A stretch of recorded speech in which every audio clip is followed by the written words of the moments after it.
Mesdames et messieurs, bonsoir. Nous prenons la suite de notre étude et vraisemblablement la fin sur les lois relatives à la veloute, au deuil.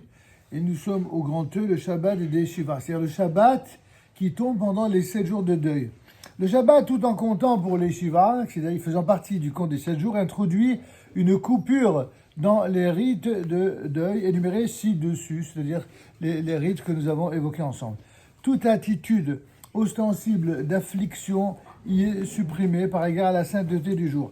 Alors que nous avons vu de manière assez détaillée dans nos cours précédents que durant les 7 jours, c'était vraiment 7 jours qui étaient très très lourds avec d'innombrables règles de privation. On ne consomme ni vin ni viande en ce qui concerne la nourriture. On limite la toilette la plus stricte à la plus stricte intimité pour la propreté minimale, mais sinon, tout ce qui est confort, tout ce qui est luxe et tout ce qui est plaisir doit être supprimé pendant les 7 jours. À cela, il y a une exception, c'est le Shabbat. Seuls seront donc maintenues les interdictions concernant la vie conjugale, la toilette et l'étude de la Torah. En effet, le Shabbat qui tombe pendant les 7 jours, eh bien, on n'étudie pas la Torah comme d'habitude.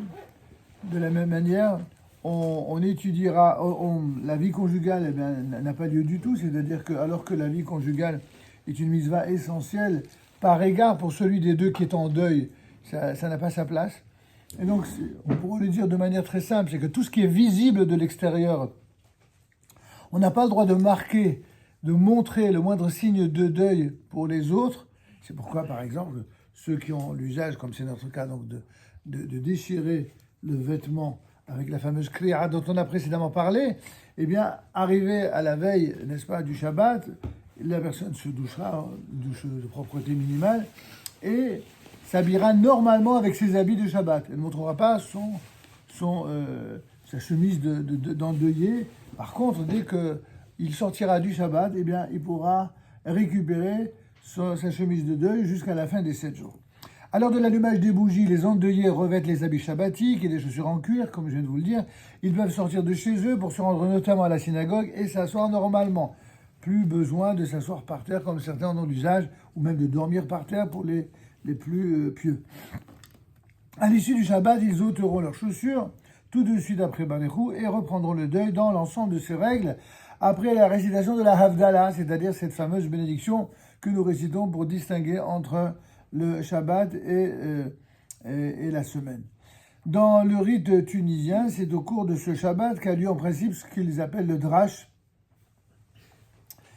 surnommé le drash de la huitaine. Cette cérémonie consiste en une étude collective de Mishnayot à la mémoire du défunt, complétée éventuellement par des paroles de Torah, de circonstances, et suivie de la Hashkaba et du Kaddish. La Hashkaba, selon tous les rites, c'est le rappel de la mémoire du défunt.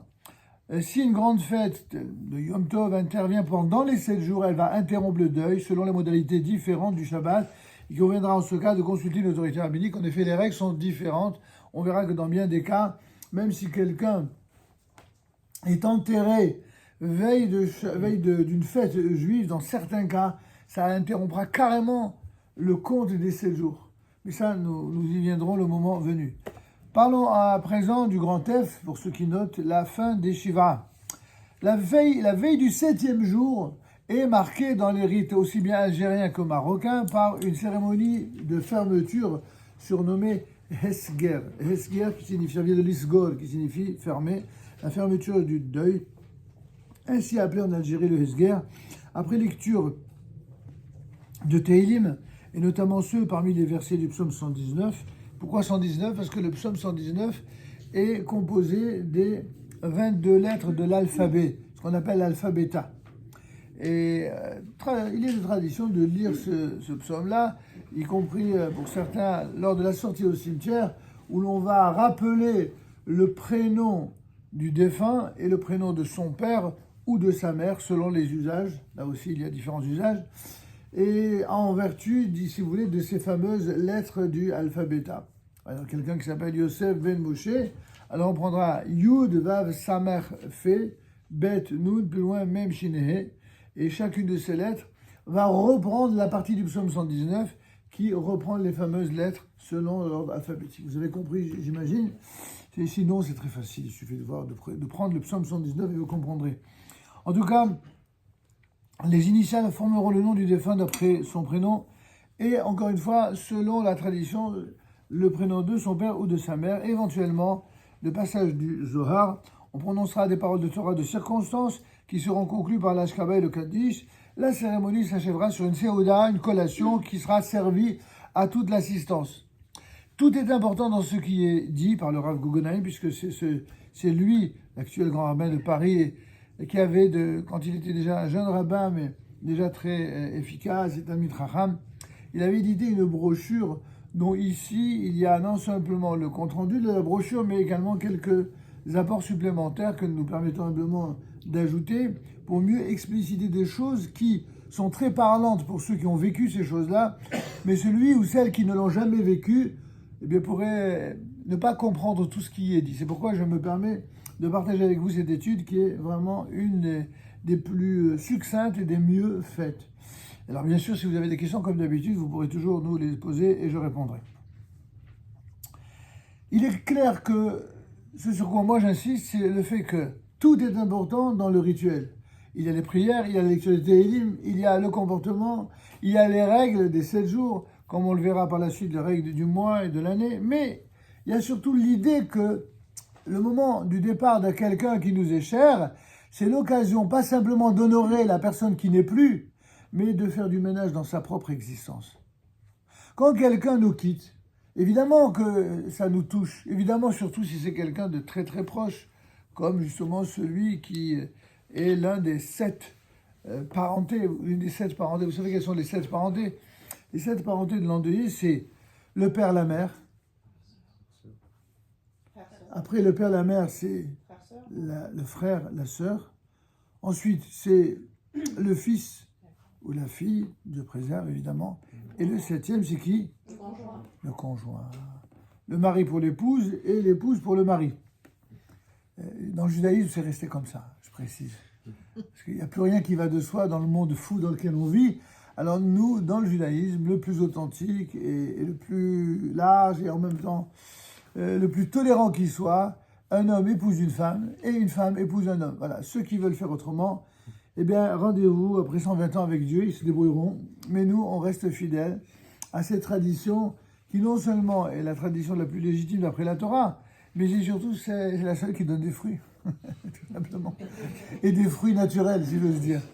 Je vais pas vous faire l'offense de faire des sous-titres à ce que je dis là. Alors, revenons un petit peu sur la fin des Shivas. Donc, on a dit que la veille du 7e jour est marquée dans les différents rites exposés par le Kaddish, l'Ashkaba, les textes d'études.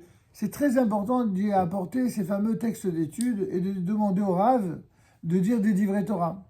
Pourquoi je dis que c'est très important? A priori, tous les rabbinim le font d'eux-mêmes. Mais il y a des rabbinim qui sont excédés, qui baissent les bras. Pourquoi ils baissent les bras? Parce qu'il y a des gens, la seule chose qui les préoccupe, c'est la Seuda.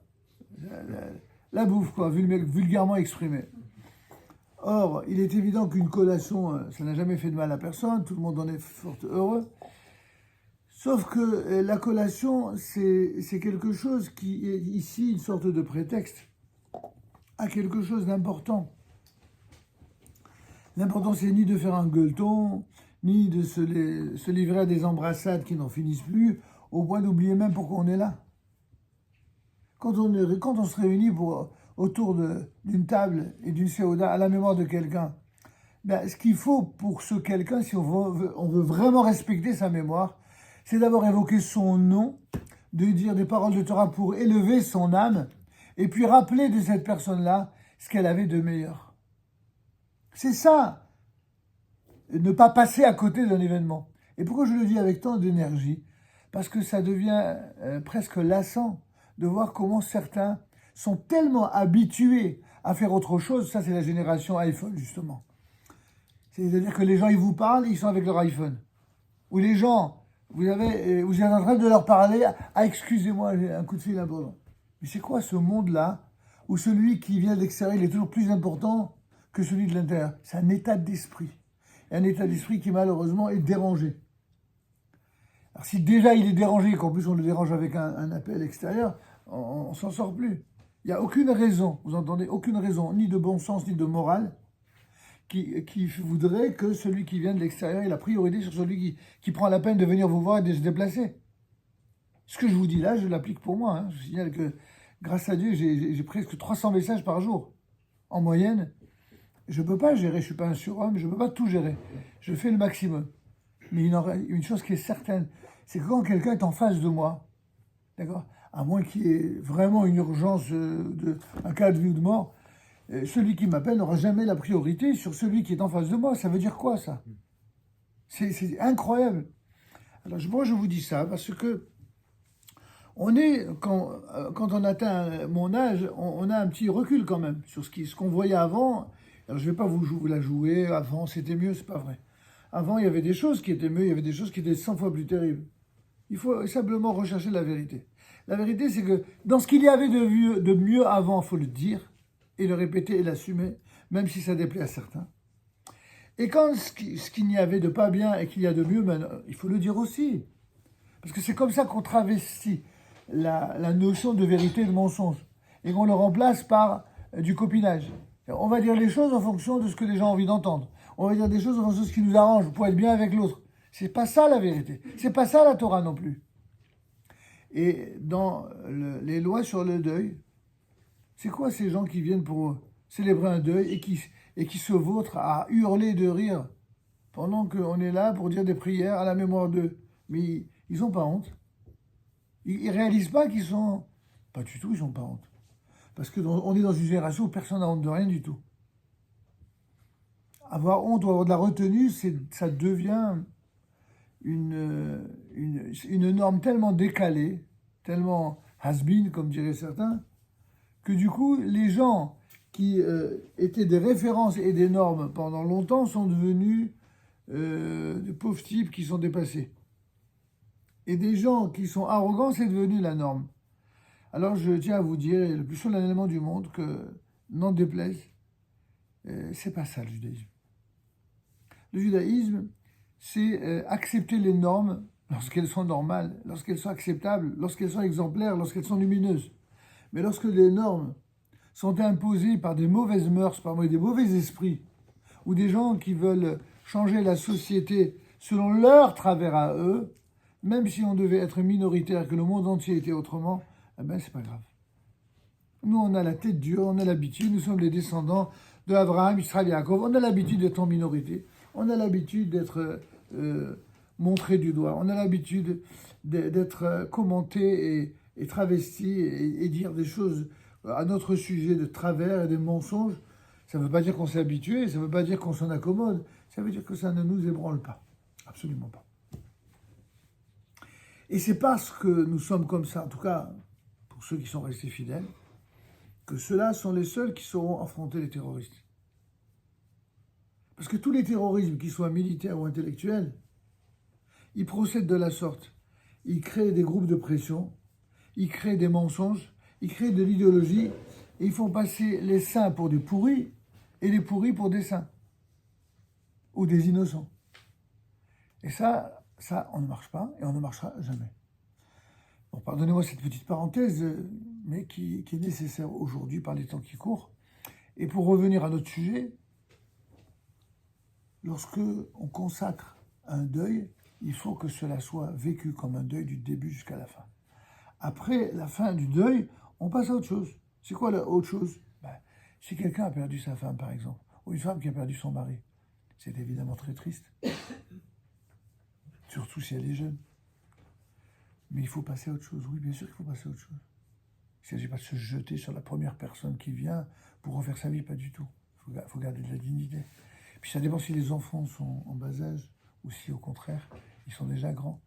Les enfants qui sont grands ont du mal à accepter de devoir remplacer son père ou sa mère par un intrus. Sauf si l'intrus, entre guillemets, intrus bien sûr, puisqu'il n'a rien d'illégitime, s'il vient d'une manière normale, il faut qu'il ait l'intelligence de savoir se faire accepter et même apprécier. Donc ça, c'est des choses qui s'apprennent, qui s'étudient, qui dépassent de très loin le cadre des lois sur le deuil. Mais c'est des choses importantes, d'accord ? des enfants qui sont venus me voir un jour pour que j'intervienne pour empêcher leur père de se marier. Je leur ai dit, pourquoi vous êtes à ce point égoïste? Ils s'attendaient que moi, je leur dise, oh, vous avez raison, je vais vous... Je dis, pourquoi vous êtes égoïste? Mais comment, ma mère? Mais ta mère, que Dieu ait son âme, c'est une femme formidable, je le sais. Ta mère, elle aimait ton père, mais bien sûr. Et tu crois que ta mère, elle aurait voulu que ton père il souffre après son départ et qu'il ne refasse pas sa vie et qu'il vous laisse tout seul? Il faut apprendre, les gens, il faut leur réapprendre, qu'ils soient hommes, femmes ou enfants, à raisonner d'une manière large, plus profonde, si vous voulez, et pas égoïste. En fin de compte, celui qui veut véritablement devenir juif, il doit comprendre ce que c'est que l'égoïsme, pour savoir prendre exactement la voie opposée à cela. Le judaïsme, c'est le contraire de l'égoïsme. Ce n'est pas par hasard si les antisémites nous ont toujours traités de radins. Au nom d'un principe connu dans le Talmud, Kol haposel be'emumo posel, celui qui est mauvais et qui disqualifie, ne disqualifie autrui que sur la base de sa propre tare. En fait, ceux qui nous traitent de radins sont des barres de fer, c'est eux les radins. Nous, quand on fait des appels pour venir en aide à des gens qui sont en difficulté, quelle que soit l'œuvre, la bonne œuvre, mais ça répond immédiatement. Ils se mobilisent, même quand les gars, ils n'ont pas une thune, ils mettent la main dans la poche. Il n'y a pas un peuple plus généreux que le peuple juif. Il y aura toujours des exceptions, évidemment. Mais généralement et globalement, mais non, mais c'est pas grave. On a véhiculé l'idée du juif qui pense qu'à lui, qui est égoïste, qui est radin. Et tous ceux qui ont véhiculé cette manière de voir le juif, c'est parce qu'ils ne l'aimaient pas. Et quand on n'aime pas quelqu'un, eh bien, on l'accuse de tous les maux MAUX dont on est soi-même porteur. C'est comme ça. Donc ça, c'est des choses auxquelles vous devez quand même vous habituer, mais on en parlera. Donc, le lendemain de ces fameux Shiva, après l'office du matin, on adressera, selon le rite séfarade, on s'adressera, en tout cas selon le rite séfarade, aux endeuillés, et on leur dira les versets de consolation exprimés par le prophète Isaïe,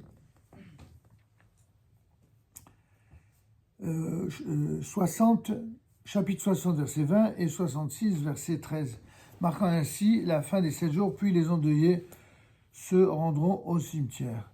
Ce sont des versets qui rappellent qu'à la fin des temps, Dieu effacera les larmes et consolera son peuple, etc. Dans le rite d'Ashkenaz, par contre, les Avelim, donc les endeuillés à l'issue de l'office du matin, le 7e jour, restent encore quelques instants assis, concentrés sur leur deuil, puis ils se lèvent, manifestant ainsi simplement que les Shivas ont pris fin.